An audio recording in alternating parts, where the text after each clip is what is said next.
Bismillahirrahmanirrahim. Assalamu alaikum dear students. I welcome all of you on behalf of Oriental College of Science and Commerce Attak. I'm your teacher Muhammad Mujahid Riaz. We are going to study financial accounting of class BCom part 1 and today's topic is bank reconciliation statement, and on this same topic it is my lecture number 3. Dear students, जैसा कि आपको मालूम है कि हमने rules पढ़ लिए थे और तमाम अकाउंटिंग ट्रीटमेंट्स को डिस्कस कर लिया था. हम एक दफ़ा उसको रिकॉल करेंगे जैसे हमने ये पढ़ा. अच्छा, उससे पहले मैं ये बता दूं कि आज हमने बुक का पेज नंबर 245 के ऊपर जो क्वेश्चन नंबर 10 दिया गया है उसको हम सॉल्व करेंगे. ये इमेज उसका आप अपनी बुक अपने सामने रखेंगे. ये मैंने उसकी एक तस्वीर ले ली है यहाँ पे. जस्ट टू रिकॉल कीजिए आपका क्वेश्चन, ये क्वेश्चन नंबर 10 है जो आपकी बुक पे पेज नंबर 245 पे दिया हुआ है. इसमें आपके सामने 6 ट्रांजैक्शन नज़र आ रही हैं. Prepare a bank reconciliation statement as on 31 December 2017 from the following particulars. Bank balance as per cash book, cheques of ₹6,000 deposit for collection not credited by the bank. ये आप बुक अपने सामने रखेंगे और मैं टर्म बाय टर्म वहाँ पे इसका सोल्यूशन आपके सामने डिस्कस करूँगा. तो पहले हम वो रिकॉल कर लेते हैं जो हमने रूल्स पढ़े हुए थे. ये हमने पढ़ा था कि बैलेंसेस किस टाइप के हो सकते हैं. मैं एरो लेके आता हूँ यहाँ पे. ये कैश बुक, इसके 2 तरह के बैलेंस हो सकते हैं, फेवरेबल भी और अनफेवरेबल भी. फेवरेबल से मुराद हमने ये कहा था कि अगर हमारे अकाउंट में कोई कैश मौजूद है तो उसको हम फेवरेबल बैलेंस कहेंगे, और अगर हमारे अकाउंट में बैलेंस मौजूद नहीं है और हमने बैंक से ओवरड्राफ्ट यानी उधार लिया हुआ है तो उसे अनफेवरेबल बैलेंस कहेंगे. It is negative balance. तो कैश बुक के मुताबिक अगर आपके अकाउंट में कोई पैसा मौजूद है तो वो आपका एसेट है, डेबिट होगा. और अगर आपने बैंक का पैसा लिया हुआ है यूज़ करने के लिए और आपने उसको वापस करना है तो वो बैलेंस हमारे लिए नेगेटिव बैलेंस यानी उधार या लायबिलिटी यानी क्रेडिट बैलेंस होगा. तो पासबुक के लिए आप एक बुक याद कर लें कैश बुक की, तो अपोजिट उसको मतलब याद करना मुश्किल नहीं है, लेकिन फिर भी मैं आपको बता देता हूँ. जो चीज़ हमारे लिए एसेट है यानी डेबिट है, बैंक के लिए वो लायबिलिटी है यानी बैंक ने हमें वो पे करना है. और जो चीज़ हमारी लायबिलिटी है बैंक ने वो वसूल करनी है, बैंक के लिए वो एसेट है यानी डेबिट है.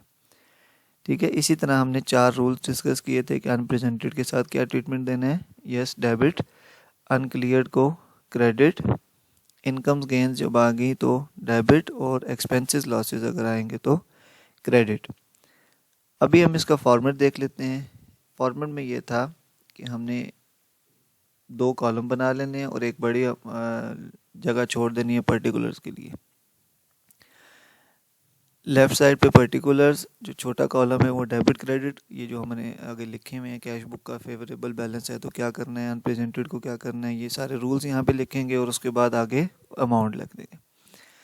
टॉप पे उसी तरह अब ये जो क्वेश्चन हमारे पास अवेलेबल था इसमें ऊपर अकाउंट होल्डर का नाम नहीं दिया हुआ, तो टॉप पे अगर हमें अकाउंट होल्डर का नाम क्वेश्चन में दिया जाएगा तो वो लिख देंगे.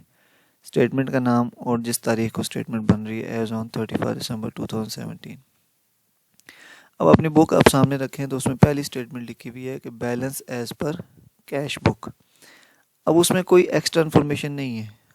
जब हमारे पास कोई एक्स्ट्रा इन्फॉर्मेशन नहीं होगी तो हम उसको फेवरेबल एज्यूम करेंगे. ठीक है. अब वो फेवरेबल एज्यूम करेंगे.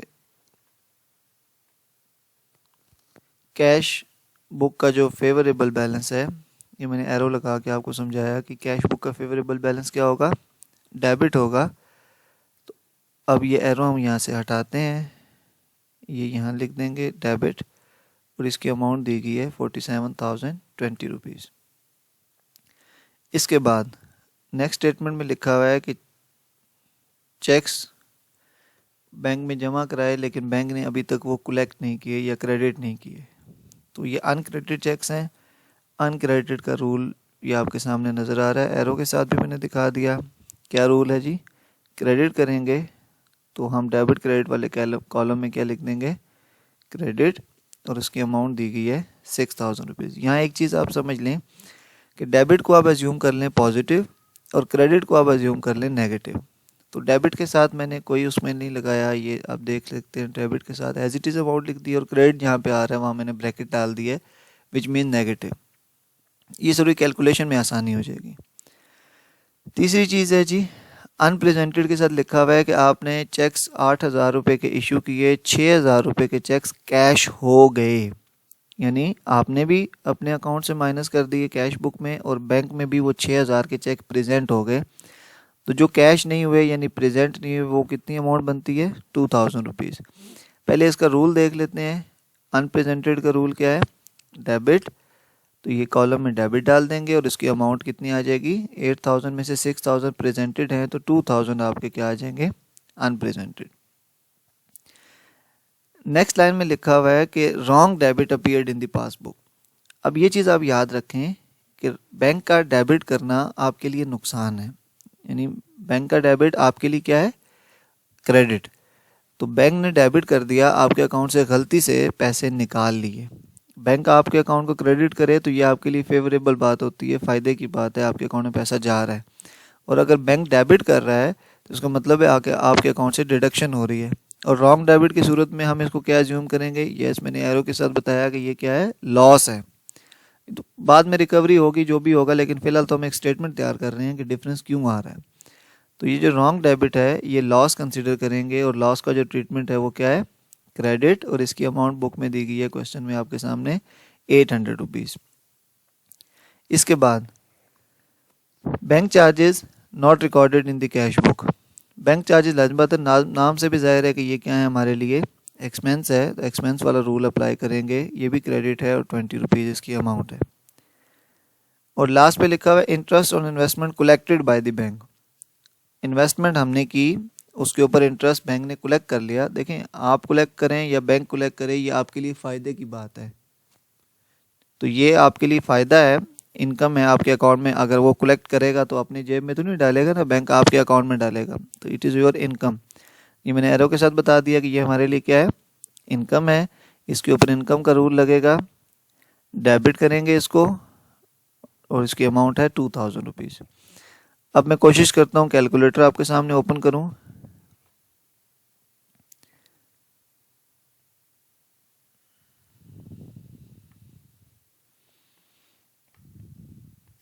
ये कैलकुलेटर आ गया आपके सामने। अब इसमें हम डालते हैं जो अमाउंट्स हैं 47,020, जहाँ ब्रैकेट है वो माइनस कर देंगे, यानी जो क्रेडिट अमाउंट थे वो माइनस कर देंगे, -6,000 प्लस 2,000 -800 -20 एंड प्लस 2,000 रुपीज़। तो जो इसका सम आएगा दैट इज़ 44,200 रुपीज़। तो ये मैं अभी इसको यहाँ पे डिस्प्ले कर देते हैं 44,200 रुपीज़। और देखें अभी आपने कैलकुलेटर पे देखा था, मैं दोबारा दिखा देता हूँ आपको।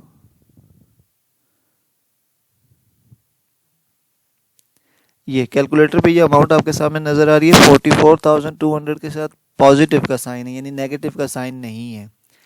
तो ये जो पॉजिटिव का साइन है इसके साथ क्या डालना है, फिर पॉजिटिव क्या होगा डेबिट।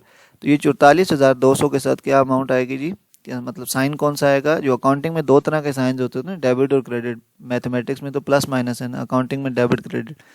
तो हमारे लिए पॉजिटिव का जो साइन था वो हम क्या अज्यूम करेंगे डेबिट। तो ये 44,200 डेबिट बैलेंस है, ये कैश बुक जहाँ से हमने शुरू किया था। अब इसका आंसर लिखने का तरीका, ये चीज़ आपने याद रखनी है जिसको मैंने सर्कल किया, 44,200 डेबिट की जो अमाउंट है इसको आप याद रखेंगे, जो भी आपका ये रिकंसिलिएशन स्टेटमेंट के एंड पे जो आंसर आएगा।